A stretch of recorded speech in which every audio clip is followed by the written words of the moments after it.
T20 world cup में America से शिकस्त पर हेड कोच गैरी क्रिस्टन और कप्तान बाबर आजम ने खिलाड़ियों के क्लास ले लिए। जरा के मुताबिक कप्तान बाबर आजम ने प्लान पर अमल न करने पर बॉलर्स को आड़े हाथों ले लिया। कप्तान खिलाड़ियों को तंबीह की है कि अब सोचने का नहीं जबकि कारकर्दगी दिखाने का वक्त है। भारत के खिलाफ मैच में जीत के अलावा कोई ऑप्शन नहीं है। इस बारे में मजीद जानते हैं डॉन न्यूज़ के नुमाइंदे अब्दुल गफ्फार हमारे साथ मौजूद हैं। अब्दुल गफ्फार, आगाह कीजिएगा, ये मामला क्या है?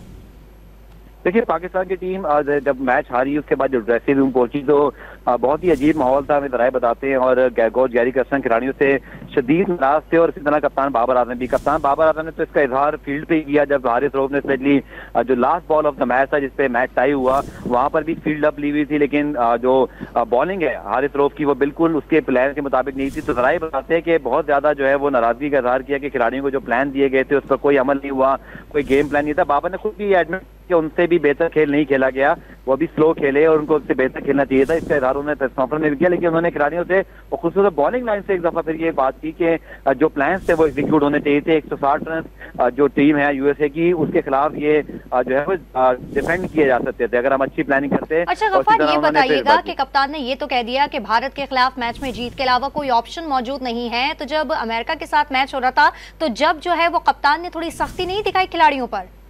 देखिए, अगर आप फील्ड पे देखें सना तो बॉलिंग के अंदर स्पेशली आखिरी 5 ओवर के अंदर इन्वॉल्व हुए जरूर बाबर, लेकिन उससे पहले आपकी बिल्कुल सही बात है कि कोई खास कमिटमेंट नजर नहीं आ रही। ना तो पाकिस्तान के बॉलर्स को अच्छी कारकर्दगी दिखा पा रहे थे, ना हमें कोई फील्ड सेटिंग नजर आई। ना आपने देखा जो इफ्तिखार अहमद का कैच स्लिप से गया उसमें कोई कमिटमेंट प्लेयर की और कोच दोनों की, विकेट कीपर स्लिप फील्डर दोनों ने हाथ नहीं डाला। लोग इस पे भी सवाल उठा रहे कि मतलब टीम क्या सही मानों में इस मैच के लिए वो जान लड़ाई जिस तरह अमेरिका ने जान लड़ाई। कोई ये नहीं कह सकता कि खिलाड़ियों की कोई इंटेंशन ठीक नहीं थी, लेकिन वो कमिटमेंट दिखाई नहीं थी जो वर्ल्ड कप जैसे इवेंट में बड़े मैच में आपको दिखानी होती है।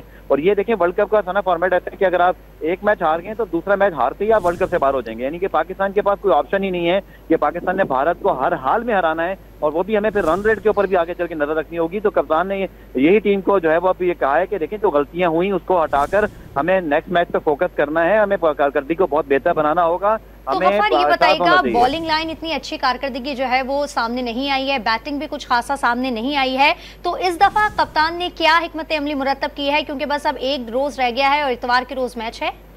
देखिए, टीम आज ही न्यूयॉर्क पहुंची है, कल पाकिस्तान टीम का ट्रेनिंग सेशन है, कल ही जो है सारी बात है ट्रेनिंग सेशन में हिकमत अमली और फिर टीम मीटिंग में बात होगी। लेकिन आपने ठीक कहा कि बॉलिंग और बैटिंग दोनों नाकाम हुई, लेकिन देखिए अचानक इस टूर्नामेंट में 165 रन बनाए थे ऑस्ट्रेलिया ने नेपाल के खिलाफ, लेकिन 125 रन पर रिस्ट्रिक्ट कर दिया था। बड़ी टीमों के लिए 160 रन का हदफ को बहुत मामूली हदफ होता नहीं है, उनको और मेहनत करना पड़ती है। हम यूएसए के खिलाफ अगर बैटिंग अच्छी नहीं थी तो चलिए एक हाफ में अगर हमारे बैट्समैनों ने 160 रन बनाए थे, लेकिन ये 120 या 110 रन नहीं थे कि आप टोटल मैच से आउट हो गए थे। ये पूरा कलेक्टिव एफर्ट है पाकिस्तान का, नाकामी है मैं समझता हूँ, फील्डिंग की भी, कप्तानी की भी, इसी तरह कोचिंग प्लान भी नजर नहीं आ रहा कि गैरी क्रिस्टन वहां मौजूद है वो खिलाड़ियों से क्या बात कर रहे हैं। आजम खान पावर हिटर है वो सुपर ओवर में बैटिंग करने नहीं आ रहे, फखर जमान नॉन स्ट्राइकिंग एंड पर, ये बहुत बड़े ब्लंडर्स हैं। आम आदमी इस पर सवाल उठा रहा है, क्रिकेटर परेशान है कि अगर फखर जमान को आपने बैटिंग करने भेजा भी था तो वो स्ट्राइक पे क्यों नहीं थे। ये बहुत बड़े ब्लंडर्स पाकिस्तान टीम ने किए हैं जिसका पूरा फायदा अमेरिका ने उठाया। बहुत शुक्रिया, तफसीलात हमें अपडेट करे थे अब्दुल गफ्फार आपका।